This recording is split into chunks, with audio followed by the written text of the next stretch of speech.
கலெக்டருக்கு மொத்தமாக எல்லாரையும் கூப்பிட்டு வச்சு பேசணுன்றதுனால கையில் கொடுத்துட்டோம். இப்போ இவங்க 4 தொகுதிக்காரவங்களும் அந்த இஆர்ஓஸ் இருக்காங்களே, எலெக்ஷன் நடத்த போகிற தேர்தல் நடத்தும் அலுவலர்கள் 4 பேருமே தனித்தனியாக உங்களை கூப்பிட்டு இது சம்மந்தமாக ஒரு டிஸ்கஷன் பண்ணுவாங்க. அதுக்கப்புறம் தான் இட் வில் பி ஃபைனலைஸ்டு.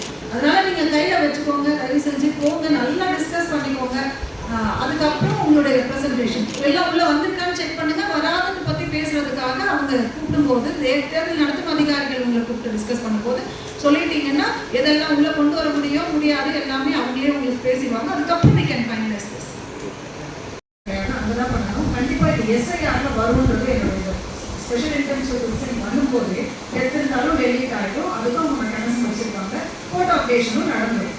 ரெண்டுமே நடக்கதான் போகுது எஸ்ஐஆர்ல. அப்படி இல்லைனாலும் இன்னைக்கு மீட்டிங்கோடைய மினிட்ஸை நாங்கள் மேலே அனுப்பும் போது இந்த கன்சர்ன்ஸை கண்டிப்பாக பதிவு பண்ணி அனுப்பிடுறோம். ஒரு வழி பண்ணுறோம். மேடம், போன முறை நம்ம இந்த ஆலோசனை கூட்டம் போடும்போது இது முடிவு பண்ணோம்.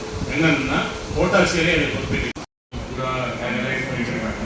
அதில் யார் யாருக்கு ஒரு பகுதி 2 பகுதியில் ஒரே ஆளுக்கு போட்டிருக்கேன் அந்த மாதிரி